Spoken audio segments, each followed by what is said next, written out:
Hello friends, welcome back to Versatile My Dream World. ഞാൻ നിങ്ങളുടെ ജിഷ. അപ്പോൾ ഇന്നത്തെ വീഡിയോയിൽ നമ്മൾ ചെയ്യാനായിട്ട് പോകുന്നത് നമ്മുടെ വീട്ടിൽ തന്നെ അടുക്കളയിൽ തന്നെ ലഭിക്കുന്ന ഒരു ഇൻഗ്രീഡിയൻറ്റ് ഉപയോഗിച്ച് വളരെ എളുപ്പം നമുക്ക് ക്രാഫ്റ്റ് വർക്ക്സിന് ആവശ്യമായ ക്ലേ എങ്ങനെ ഉണ്ടാക്കാം എന്നുള്ളതാണ്. അപ്പോൾ അതിനായിട്ട് ഞാൻ ആദ്യം തന്നെ ഇവിടെ ഒരു ബൗൾ എടുത്തിട്ടുണ്ട്. ബൗളിലേക്ക് ഒരു 3 ടേബിൾ സ്പൂൺ മൈദ മാവ് എടുത്തിട്ടുണ്ട്. അതിലേക്ക് നമുക്ക് ആവശ്യമായ പശ ആഡ് ചെയ്ത് കൊടുക്കണം. ഞാൻ ഇതിനായിട്ട് ഒരു 3 ടേബിൾ സ്പൂൺ തന്നെ പശയും ആഡ് ചെയ്ത് കൊടുത്തിട്ടുണ്ട്.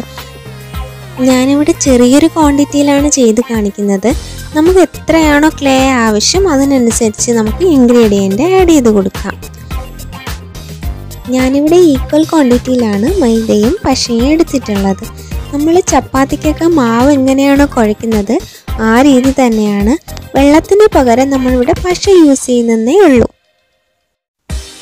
ഇത് എയർ ഡ്രൈ ആയിട്ടുള്ള ക്ലേ തന്നെയാണ്. നമുക്ക് വളരെ എളുപ്പം ഈസി ആയിട്ട് തന്നെ ചെയ്തെടുക്കാനും പറ്റും.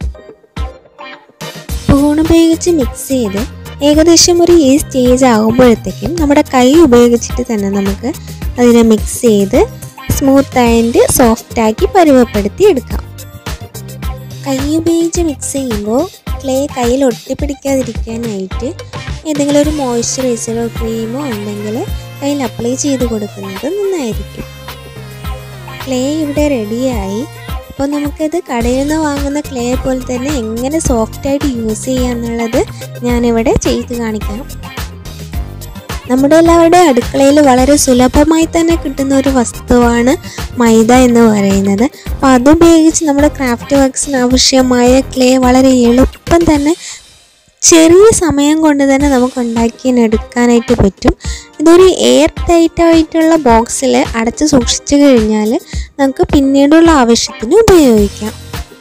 നമ്മൾ ഉണ്ടാക്കിയിട്ടുള്ളത് വൈറ്റ് കളർ ക്ലേ ആണ്. അപ്പോൾ ഇതിന് നമ്മൾ എന്താണ് ചെയ്യാൻ ഉദ്ദേശിക്കുന്ന ഫ്ലവർ ആണെങ്കിൽ ഫ്ലവർ, ലീവ്സ് ആണെങ്കിൽ ലീവ്സ്. അപ്പോൾ ചെയ്തതിന് ശേഷം ഡ്രൈ ആയതിനു ശേഷം നമുക്ക് കളർ അപ്ലൈ ചെയ്ത് കൊടുക്കാം. അതേസമയം ഞാൻ അടുത്ത സെക്കൻഡായിട്ട് ചെയ്തിട്ടുണ്ട് എങ്ങനെയാണ് നമുക്ക് കളർ കൂടെ മിക്സ് ചെയ്ത് ക്ലേ ഉണ്ടാക്കാം എന്നുള്ളത്. കൂടുതലും വൈറ്റ് കളറിൽ തന്നെ ക്ലേ ചെയ്യുന്നതാണ് നല്ലതെന്നാണ് എനിക്ക് തോന്നുന്നത്. അപ്പോൾ നമുക്ക് ഇഷ്ടമുള്ള ഏത് കളറ് വേണമെങ്കിലും അപ്ലൈ ചെയ്ത് കൊടുക്കാം. അതേസമയം നമ്മളൊരു കളറ് മിക്സ് ചെയ്തിട്ടാണ് ക്ലേ ചെയ്യുന്നതെങ്കിൽ സ്പെസിഫിക് ആയിട്ടുള്ള ഒരു കളറിലുള്ള ക്ലേ മാത്രമേ നമുക്ക് കിട്ടത്തുള്ളൂ. ഈ ക്ലേ ഉപയോഗിച്ചിട്ട് വളരെ ഭംഗിയായിട്ട് തന്നെ നമുക്ക് ഫ്ലവർ ചെയ്യാനായിട്ട് കഴിഞ്ഞു. ഇനി അതിലേക്ക് നമുക്ക് പെയിൻറ് ചെയ്ത് കൊടുക്കാം.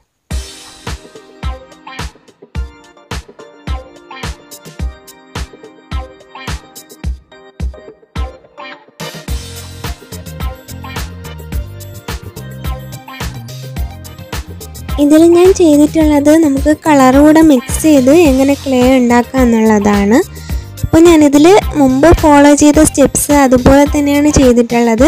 കൂടുതലായിട്ട് കളർ കൂടെ ആഡ് ചെയ്തിട്ടേ ഉള്ളൂ. അതിനായിട്ട് ഞാനൊരു ഫാബ്രിക് പെയിൻ്റാണ് യൂസ് ചെയ്തിട്ടുള്ളത്. ഇപ്പോൾ നമ്മുടെ കയ്യിൽ ഏതാണോ ഉള്ളത്, ചിലരുടെ കയ്യിൽ ഫുഡ് കളേഴ്സ് ആയിരിക്കും ഉള്ളത്. അപ്പോൾ അത് ആഡ് ചെയ്താലും മതി. അപ്പോൾ കൂടുതലായിട്ട് നമ്മൾ അതിൽ കളർ കൂടെ ആഡ് ചെയ്യുന്നതേ ഉള്ളൂ. അപ്പോൾ ഈ സെക്ഷനിൽ കൂടുതലായിട്ടൊന്നും എക്സ്പ്ലെയിൻ ചെയ്യാനില്ല എന്ന് ഞാൻ വിചാരിക്കുന്നു. എല്ലാവരും ഈ ക്ലേ വീട്ടിൽ ചെയ്ത് നോക്കുക. എന്നിട്ട് നിങ്ങളുടെ അഭിപ്രായങ്ങളും നിർദ്ദേശങ്ങളും കമൻറ്റ് ചെയ്യുക.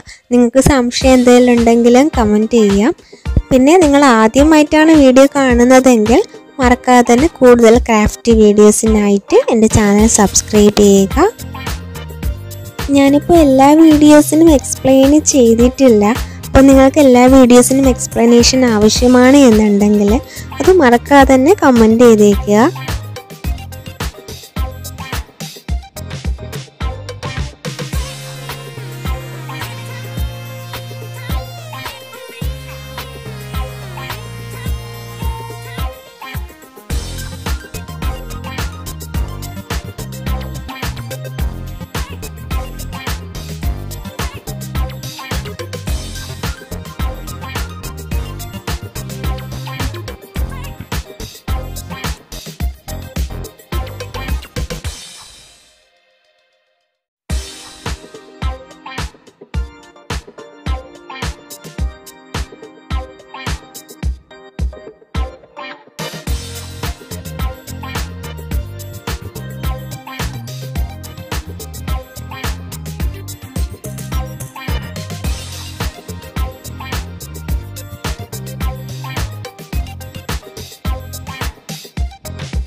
നിങ്ങൾക്ക് എല്ലാവർക്കും ഈ വീഡിയോ യൂസ്ഫുൾ ആയെന്ന് വിചാരിക്കുന്നു. അടുത്ത വീഡിയോയിൽ കാണുന്നവരെ stay tuned. Thanks for watching.